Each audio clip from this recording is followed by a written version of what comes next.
In this video, we are going to check for outliers and multicollinearity, which are key assumptions in logistic regression using Stata.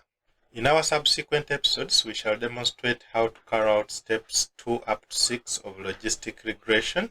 So consider liking and subscribing to the channel so that you don't miss out any of our episodes.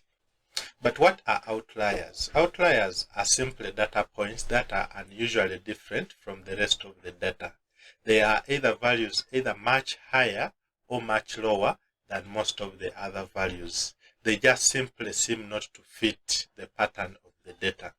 For example, if I'm looking at age of participants, most of the participants ranging from 10 to 20, but I have this one participant who is 40 years, or some participant who is 3 years. These two data points could be outliers. To detect outliers, we use delta betas and leverage values. We have explained in detail what delta betas and leverage values are in our previous episode on how to check for outliers in linear regression. I highly recommend that you check it out. But simply, delta betas, they measure the difference between the estimated regression coefficients with a participant or a case included versus when that case is excluded. If there is a very big difference, usually above 0.5, in the regression coefficients when a case is included versus when that case is excluded, then that case could be an outlier. For the leverage points, they measure the unusualness in the values of the predictor for a case. Using the example of age that I've just talked about, if most of the participants are falling within a range, and then there is this one data point that is falling very far away, then that value has higher leverage points, and most likely it is an outlier. So both the delta betas and the leverage values are obtained after running the logistic regression model, meaning you have to first fit the model and you get these from the post estimation. And this is what we are going to do in Stata. Here is our hypothetical data set that we are going to use to demonstrate how to check for outliers and how to check for multicollinearity. We have our outcome variable, which is binary hypertension. Either the person has coded 1 or doesn't have coded 0. And we have a set of independent variables here that we want to use to predict whether someone has hypertension or doesn't have. So it is important that we first check for outliers among our independent variables, those participants that could be having unusually high or low data points that seem not to fit within the pattern of data. To do that, we shall first run our binary logistic regression through statistics, binary outcomes, and then we go to logistic regression. In this dialog box, we specify our dependent variable, which is hypertension. This should be coded 0 and 1 for the outcome. Then we specify our independent variables. We have age, sex, BMI, have smoking status, we have cholesterol, physical activity, and family history. Those are our independent variables. As we are done, we click OK. Here is our output for the binary logistic regression in Stata, but our interest is not to interpret this, but instead we fit this model so that we are able to obtain dfbetas and then the leverage values through post estimation. So we shall go to statistics, go to post estimation down here. Then under predictions, we are going to select probabilities, influential statistics. They are the ones we are looking for. In this dialog box, you can see that we have got a lot of predictions we can do here, but our interest when assessing for outliers is the delta beta influence statistic and the leverage values.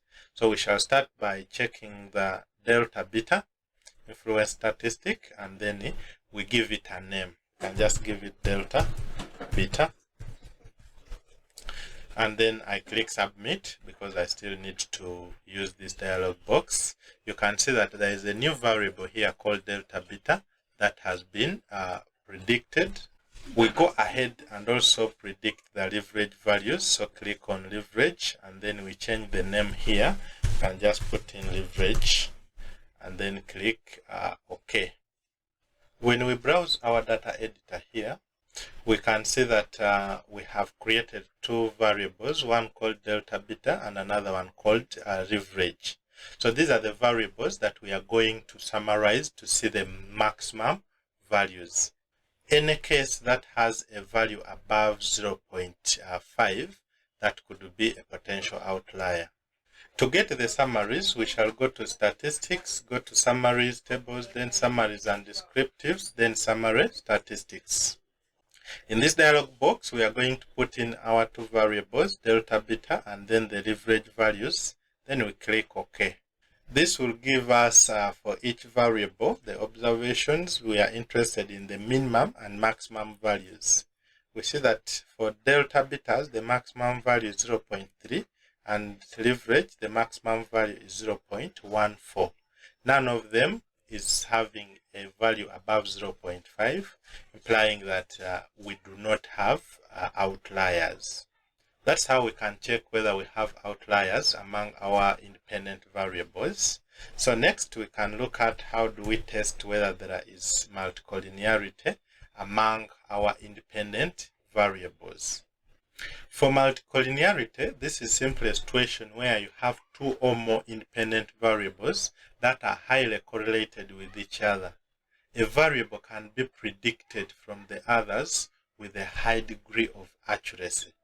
And why this matters is that in linear regression, we assume that the variables are independent of the other. So if there is multicollinearity, then it becomes difficult for the model to separate the unique effects of each predictor on the outcome variable. To detect for multicollinearity, we use what we call variance inflation factors, or VIFs in full. And the higher the VIF of a variable, it shows you that the more that variable information is already contained in the model but hidden in other independent variables. And that's what we are going to do in Stata. But before we do that, we need to get some basic concepts that are going to help us appreciate the steps that we are going to take, because it is not a straightforward procedure in binary logistic regression. Let us remember that in linear regression model, this is how our formula looks like. If you are not a fan of formulas, don't worry, because I'm not going to go into the details of that. But what I want you to appreciate here is that the outcome directly has a linear relationship with the predictors. However, for a logistic regression model, it is the natural log of odds of the outcome that has a linear relationship with the predictors. So it means we cannot get the variance inflation factors directly, which are the ones we use for checking for multicollinearity. So this is what we are going to do. We are going to run a binary logistic regression model, and we get the natural log of the odds. Then using that as the new outcome variable, we are going to fit a linear regression model using the log odds and the predictors. From that, we shall be able to get the variance inflation factors and the tolerance. Seems complicated, but very simple. Let's see how it is done in Stata. So first, we are going to fit a binary logistic regression model, which if you look at your review window, we have already fit it here. So I will click on it to get the command in my command window, and I then click enter. After that, we go to post estimation and we get the log odds. We create it as a new variable. So we shall go to statistics, under post estimation. Then under predictions here, we are going to go under probabilities, influential statistics, where we obtain the other values. But this time round, we are interested in the linear prediction. And from the principles of logistic regression, that linear prediction is actually the log odds. And then we click OK. When you check our data editor, you can see that we have a new variable called log odds. So now this is going to be the new variable that we use in a linear regression model so that we are able to get variance inflation factors, because these can't be obtained in a logistic regression model. To do that, we shall go to statistics, go to linear models and related, then linear regression. And in this, the dependent variable are the log odds. And then we have the independent variables here: age, sex, BMI, smoking, cholesterol, physical activity, family history. Yeah, those ones there. When you click OK, this is the kind of model we are going to get. We are not interested in interpreting this model, but what we wanted is to fit this model so that we are able to get the variance inflation factors. To obtain the VIFs, simply go to statistics, post estimation, and then click on specifications. Then you will see variance inflation factors here. Then you click OK. Here is our table having our variance inflation factors for each of the variables here. If you have variables having variance inflation factors above 10, then those variables are highly correlated amongst themselves. And it is recommended that you drop one of the variables because the effect of that variable is already catered for by the variable remaining into the model. We also have here a variable of 1 over VIF, which is termed as the tolerance. So any value less than 0.1, those variables are considered to be highly correlated. So consider dropping one as well.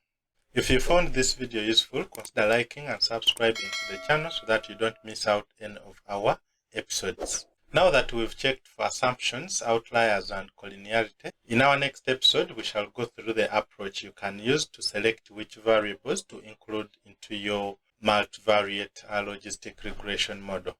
Sometimes you have got several variables and you do not know which one to drop out and which one you can include into the model.